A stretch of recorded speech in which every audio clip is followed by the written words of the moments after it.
सो bitcoin ने तोड़ दिया यहाँ पे डेली का सपोर्ट, जिसकी हमने काफ़ी टाइम तक बात करी, जो कि था 1,03,000 का। और उसके बाद यहाँ पे बिटकॉइन वीकली की रेंज में एंटर हो गया, यानी कि अपर जोन जो था वीकली की रेंज का उसको कोई रिस्पेक्ट नहीं करी, और अभी बिल्कुल मिडिल में। और नीचे की जो जोन है वो 85,538 है। अगर आपको लग रहा है कि ये बेयरिश मूव है, तो इसके बाद जो होने वाला है वो तो भाई आपको बिल्कुल ही एक्सपेक्टेड नहीं होगा, या फिर काफ़ी सारे लोगों को एक्सपेक्टेड भी हो सकता है। यानी कि एक लीथल मूव आ सकता है, और वो छोटे टाइम फ्रेम पे नहीं, वो मैक्रो टाइम फ्रेम पे होगा।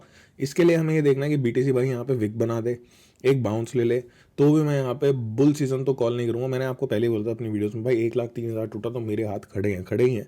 बट हम मार्केट को ट्रेड कर रहे हैं थोड़ा बहुत, हम बाउंस आएगा तो बाउंस को देखेंगे वरना शॉर्ट करेंगे। ये एक एग्जांपल है, मार्केट छोड़े नहीं है, राइट। बट यहाँ पे एक इशू है थोड़ा सा छोटा सा, कि बियर मार्केट का बी भी अभी बिटकॉइन ने चालू नहीं किया है। और वो मैं आपको अभी दिखा दूंगा चार्ट पे कि क्या चीज़ की मैं बात कर रहा हूँ, वो हुई तो कैसा प्ले आउट होगा। और 585 के अंदर विक बन जाए, होल्ड कर जाए प्राइस वीकली में, ऑब्वियसली वीकली का सपोर्ट है तो वीकली को देखेंगे ना, तो वीकली में होल्ड कर जाए तो अच्छा है। तो एक डेड कैट बाउंस या फिर एक रिकवरी बाउंस थोड़ा सा हमें मिल सकता है। ट्रेंड चेंज की तो मैं बात ही नहीं करूँगा, वो मैं आपको छोटे टाइम फ्रेम के चार्ट्स आगे बताता रहूँगा। ट्विटर पे मैं बहुत सारे चार्ट डालता हूँ, ट्विटर पे भाई फॉलो कर लेना, नीचे दिया गया लिंक। टेलीग्राम पे फॉलो कर लेना। और मैं ना यहाँ पे बहुत छोटी एक वीडियो रखने वाला हूँ और आपको कुछ चीज़ें दिखाने वाला हूँ जो बहुत ज़्यादा इंपॉर्टेंट है। सो यहाँ पे ध्यान दीजिएगा। सो यहाँ पे हमने पास्ट में भी बात करी भाई, 85 के एरिया पे आ गए। मैंने आपको बोला था 103 के पे कि यहाँ पे मैं उम्मीद छोड़ना चाहूँगा। क्यों छोड़ना चाहूँगा? क्योंकि डेली का लेवल टूट गया, फिर डेली का लेवल टूट गया तो वीकली पे आ गए, अब वीकली का लेवल टूट जाएगा तो मंथली पे आ जाएंगे, अब मंथली तक वेट ही करते रहेंगे तो बियर मार्केट के बॉटम पे पहुंच गए, फिर फ़ायदा क्या हुआ? ठीक है, तो इसलिए वहाँ पे ध्यान दिया गया था, इसलिए वहाँ पे बोला गया था कि 103 के इज़ माई एरिया। अब मैं जो आज वीडियो में बताने वाला हूँ, अगर आपके सर के ऊपर से चला जाए तो भाई इस वीडियो के बाद जाके फादर स्ट्रैटेजी वीडियो देख लेना, आपके काम आएगी। और सबसे ज़्यादा कंसर्निंग बात है कि ब्लैक रॉक यहाँ पे बीटीसी को बेच रहा है। कल ही मैंने एक ट्वीट डाला था, वहाँ पर बताया था 81,000 इनका बाइंग प्राइस है, एवरेज बाइंग प्राइस है, और ये खरीद नहीं रहे। मतलब इनको यहाँ पे अपीलिंग नहीं लग रहा ब्लैक रॉक को, ठीक है। और अब कोई भी बंदा अगर ये सोचता है कि ब्लैक रॉक के ईटीएफ में सिर्फ इन्वेस्टर्स का ही पैसा है, तो ब्लैक रॉक खुद भी एक बायर है अपने ईटीएफ का, ठीक है। और दूसरी बात ये, जो बंदा सोचता है कि भाई ब्लैक रॉक के खरीदने बेचने से क्या होता है, तो ये बात गलत है। पहले जब बिटकॉइन एक बुल साइकिल में आया था, राइट, जब 36,000 37,000 पे, आई डोंट नो आप थे नहीं थे, 37,000 पे जब यहाँ पे ब्लैक रॉक ने ईटीएफ अप्रूव कराया था अपना, और उसके बाद जब ब्लैक रॉक ने बाइंग स्टार्ट करी थी, तो लोग बोल रहे थे ब्लैक रॉक की बाइंग से क्या होगा, 1,26,000 चला गया। अब सेलिंग से क्या होगा वो मैं आपको दिखाने वाला हूँ। यहाँ पे मैंने आपको बताया था पास्ट में चार्ट पे एक इंडिकेटर कि भाई प्रॉब्लम ये है कि सपोर्ट पे भी ना यहाँ पे बाइंग नहीं आ रही। मैंने अपने ये प्राइवेट इंडिकेटर है, ये बैकएंड पे चलता है, किसी के पास भी नहीं है, हम यूज़ करते हैं। यहाँ पे अक्यूमुलेशन फेज आप देख सकते हो, मनी फ्लो अक्यूमुलेशन था, ठीक है। इंस्टीट्यूशनल बाइंग डिटेक्टेड थी, और ऑब्वियसली हम ये कॉइन बेस पे देखते हैं क्योंकि इंस्टीट्यूशंस जो है कॉइन बेस पे बाय करते हैं, और जब भी इंस्टीट्यूशंस बाय करते हैं, डेली का बबल है, तो यहाँ बबल नहीं आया अभी तक, यानी कि कोई भी बाइंग इंस्टीट्यूशंस की तरफ से बड़ी बाइंग हमें देखने को नहीं मिली। तो सपोर्ट कैसे बनेगा? लास्ट टाइम जब दिखी थी तो यहाँ पे बॉटम बन गया था, तो ये 103 के पे दिखती तो 103 के पे बॉटम बनता। अभी तक तो नहीं बना, 85 के पे बन जाएगा तो बहुत अच्छी चीज़ है। मैं आपको 2 से 3 चीज़ें दिखाऊंगा, और सबसे कंसर्निंग चीज़ दिखाऊंगा जो मुझे लगती है, और पूरी पढ़ाऊंगा आपको विद रीजनिंग। मैं अपनी वीडियो में कभी प्रेडिक्ट नहीं करता, मैं अपनी वीडियो में रीड करता हूँ चार्ट को कि हो क्या रहा है। सबसे पहले बात करेंगे हम एक इंपॉर्टेंट चीज़ की, that is the death cross in daily, जिसको बोलते हैं डेथ क्रॉस, जहाँ पे मिड टर्म ईएमए जो है वो लॉन्ग टर्म ईएमए को क्रॉस कर जाते हैं। कई लोग एमए से भी देखते हैं, राइट, कई लोग मूविंग एवरेज से भी देखते हैं, कई लोग ईएमए से देखते हैं। मैं ईएमए का एग्जांपल आपको दे रहा हूँ। अब बहुत सारे लोगों का एक आर्ग्यूमेंट है कि इस साइकिल के अंदर जब भी मिड टर्म ईएमए, मैं 34 यूज़ कर रहा हूँ, कोई 50 भी यूज़ करता होगा, चलो 50 ही कर लेते हैं इसको, ठीक है भाई, इसको 50 ही कर लेते हैं, ताकि जो मोस्ट ऑफ लोग यूज़ करते हैं वही चीज़ हो। देखो, तो लोग बोलते हैं जब भी ये क्रॉस करता है ना तो यहाँ बॉटम फॉर्म हो जाता है और फिर प्राइस चला जाता है। एक बार हुआ, दूसरी बार भी टैप ही हुआ सिर्फ, ठीक है, तीसरी बार भी टैप ही हुआ, बट इस बार ये क्रॉस कर गया। तो लोगों का मानना है कि यहीं पे बॉटम फॉर्म हो जाएगा। बट अगर आप देखोगे पास की साइकिल को, ठीक है ना, इसकी एक नेचर बता रहा हूँ, मैं तो इसको देखता भी नहीं हूँ ज़्यादा, मैं जिस चीज़ को देखता हूँ मैं अभी आप बताऊँगा आपको वीडियो के एंड में, ठीक है। पिछली साइकिल देखोगे तो एक बार हुआ, 2 बार हुआ, 3 बार हुआ, पर जब चौथी बार हुआ ना भाई, तो उसके बाद वो रिकवर नहीं कर पाई, उसके बाद फिर बियर मार्केट चालू हो गई। अगर आपको ये बात पता है कि बुल मार्केट आती है तो बियर मार्केट भी तो आती है, उसको आप निगलेक्ट कैसे कर सकते हो चीज़ को, राइट। और बीटीसी पूरे 4 साल निकाल चुका, 15,000 से 1,26,000 आ गया।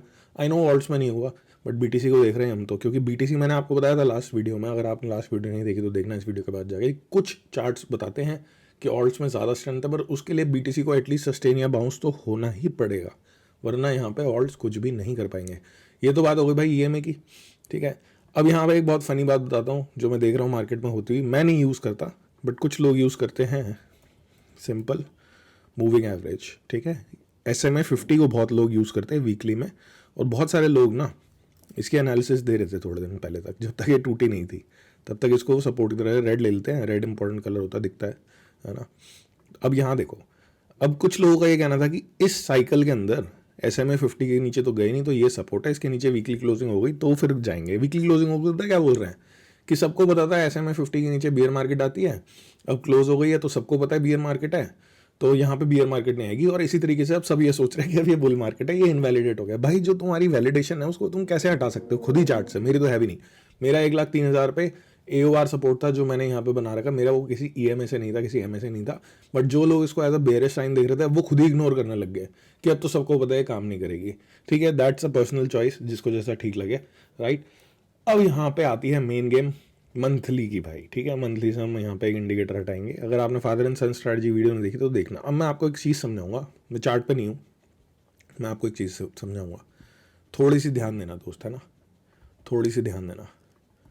जब ये 60 के ऊपर जाती है ना RSI, तो पावर मूव आता है बुलिश। जब ये 60 के ऊपर जाती है ना तो पावर मूव आता है बुलिश। जब ये 60 के ऊपर जाती है ना तो पावर मूव आता है बुलिश, ठीक है। और अब आप देख लो, एक चीज़ दिखा देता हूँ। चलो इस चार्ट पे नहीं देखते क्योंकि चार्ट पे तो हमने चार्टिंग कर रखी है, पर आता है ना, हम दूसरे चार्ट देखते हैं ताकि आपको और क्लियरली मैं समझा पाऊँ मेरा पॉइंट क्या है। आपको एक सपोर्ट याद रखना है वीकली का, जो कि है यहाँ पे। नीचे के सपोर्ट की तो भी बात ही नहीं करेंगे जब तक ये टूटेगा नहीं। 85,700, 585, मतलब इस रेंज में, ठीक है, ये याद रखना है। अब BTC पे चलते हैं, ठीक है, बड़े चार्ट को देखते हैं, बिल्कुल जो मैक्रो चार्ट है इसका, ठीक है जी। मैंने आपको क्या बोला कि जब 60 के ऊपर जाती है ना तो पावर मूव आता है, पावर मूव। थोड़ा सा आगे पीछे कर लेते हैं इसको, थोड़ा सा आगे पीछे हो जाएगा but you can understand, right, you can check. आप फादर स्ट्रैटेजी वीडियो देख सकते हो, यू कैन चेक, ठीक है। पावर मूव यहाँ पे जब भी 60 के ऊपर जाएगा मंथली में, monthly is a very big time frame, right, यहाँ पे पावर मूव, राइट। अब देखो मैं ज़्यादा पीछे जाऊँगा तो $13,000-14,000 पे BTC चले जाएगा। ये देखो power move bull run, power move bull run, power move bull run, power move and bull run, right. ऐसे ही हो ना आपके सामने सामने। मैंने चार्ट से तो नहीं मार्क किया, मैंने RSI से मार्क किया। Again what I will do is I will remove everything. अब बुलिश मूव की तो बात कर ली, बेरिश मूव की थोड़ा बात कर लें। जब 40 के नीचे जाता है, पहली बात तो जब 60 के नीचे एंटर होता है मंथली में तो काम खराब हो जाता है। यहाँ काम खराब हो चुका है ना, जो चीज़ हो चुकी है उसको नहीं देखते। 40 के नीचे जाता है, 40 के नीचे जाता है, ठीक है, इतना ही दिख रहा है हमें 40 के नीचे। लेट्स सी, 40 के नीचे गया, BTC था यहाँ पे। चलो यहाँ पे देखते हैं, यहाँ से देखते हैं दोस्त। इस कैंडल पे 40 के नीचे गया, $383 पे था। कहाँ गया BTC? 167 पे, 50% ड्रॉप। यहाँ पे गया, यहाँ पे कितना था? 6441। यहाँ पे कितना आ गया? 3063, 50% ड्रॉप। इस कैंडल पे गया, 38,000 का प्राइस था। कहाँ चला गया BTC? अगली कैंडल में $18,000, और फिर कहाँ बॉटम लगा? 15,000 पे। तो अब अगर ये 40 के नीचे गया तो असली बियरिश मूव जो होगा ना, जहाँ पे सारी उम्मीदें शैटर हो जाएंगी, वो आ जाएगा। बट यहाँ पे क्या ये हो सकता है, क्या यहाँ पे ये हो सकता है कि ऐसा एक बाउंस आ जाए और फिर जाए नीचे? क्योंकि हम तो ये देखना चाहेंगे ना भाई, एक बाउंस तो आए, एक बाउंस तो आए, चाहे शॉर्ट ही करना हो, बाउंस तो आए, ठीक है। तो बाउंस कैसे आएगा? 85,000 का यहाँ पे एरिया है हमारा, है ना, 85,000 का एक इंपॉर्टेंट सपोर्ट है। और फिर नहीं हुआ तो वो 85,000 को ब्रेक कर दिया तो वही वाली बात हो गई जो मैंने आपको बोली थी कि 103 के, देखो डेथ क्रॉस हो गया डेली में, ठीक है। SMA 50 टूट गई वीकली की, ये चीज़ मैं आपको दिखा रहा हूँ। मल्टीपल साइंस है यहाँ पे, ब्लैक रॉक बेचे जा रहा है, खरीद नहीं रहा है, तो आपके ऊपर है मानना ना मानना चीज़ को, ठीक है ना। मैं मान रहा हूँ ये बात कि बिटकॉइन का एक बाउंस ऑल्ट्स को थोड़ा सा चांस देगा, ब्रीदर देगा, बट वो भी मैंने आपको लास्ट वीडियो में समझाया कि आपकी चॉइस के ऑल्ट्स नहीं, जो मंथली में पावर में होंगे ऑल्ट्स, उन पर ध्यान देना होगा। वो लिस्ट आपको मैं दे दूंगा जब बाउंस आएगा, अभी तो मैं कोई लिस्ट नहीं देना चाहूँगा। और ये चीज़ जो मैंने आपको बोली है, मेरी बात मत मानो, चार्ट पर जाके देख लो, ठीक है, कि 40 के नीचे जाएगा तो क्या होगा, है ना। एक बाउंस आ जाए, अच्छा है, यहाँ भी आया था एक बार, यहाँ पे आया था एक बाउंस मंथली में। तो मंथली में बाउंस आता है तो थोड़ा time consolidation, up and down and then slow bleed. But जो पावर मूव होता है वो 40 के नीचे आता है भाई, लगातार, मतलब ऐसा पावरफुल मूव आएगा ना BTC में। 40 के नीचे एक बार ये 60 एंटर कर गई तो ध्यान रखना थोड़ा सा। तो यहाँ पे 85 का सपोर्ट बाउंस के लिए चाहिए, बुल मार्केट तो भूल ही जाओ, बाउंस के लिए चाहिए। 103 के टूट गया था उसी दिन, हाथ खड़े थे। मैंने आपको बता दिया 5 वीडियो में कब से, मैं 1,07,000 पे बोल रहा था कि 1,03,000 पे, ठीक है ना। अब कई लोग बोले 1,26,000 पे क्यों नहीं बोला, भाई टॉप कौन प्रेडिक्ट कर सकता है, अपनी एक वैलिडेशन इनवैलिडेशन होती है, वो मैंने आपको बता दी। बट ये मूव आया तो अच्छा नहीं होगा, ठीक है। And this is on the chart, ये जो होता है वो मैं आपको बता रहा हूँ। 85 K if we hold then it's good for us, else it's a big problem, else it's a big problem for BTC। For BTC यहाँ पे क्या है, सेलिंग ही आई होगी भाई, स्ट्रॉन्ग सेलिंग। ये बाइनेंस का चार्ट है, स्ट्रॉन्ग सेलिंग, स्ट्रॉन्ग सेलिंग ही आई यार। ये बाइंग का बबल अभी तक नहीं आया, आएगा तो ऑब्वियसली मैं आपको अपडेट दूंगा, एंड वो अपडेट मैं आपको दूंगा ट्विटर पे, टेलीग्राम पे। So thank you for watching the video, and I hope कि मंथली में हम 40 के नीचे एंटर ना करें, बट आप और मैं इस चीज़ को रोक नहीं सकते, सिर्फ देख सकते हैं। सो अगला जो वीडियो आएगा वो मैं बताऊंगा अपना बेयर मार्केट का प्लान, और क्या चीज़ें मैं नहीं करने वाला हूँ जो लास्ट बेयर मार्केट में मैंने करी थी और जिसकी वजह से हाथ जोड़ भी नहीं पाया था मैं, खड़े हो गए थे हाथ बिल्कुल ही, ठीक है। तो वो चीज़ें मत करना, और वीडियो देखने के लिए tune to the channel. Thank you for watching, take care, have a good day.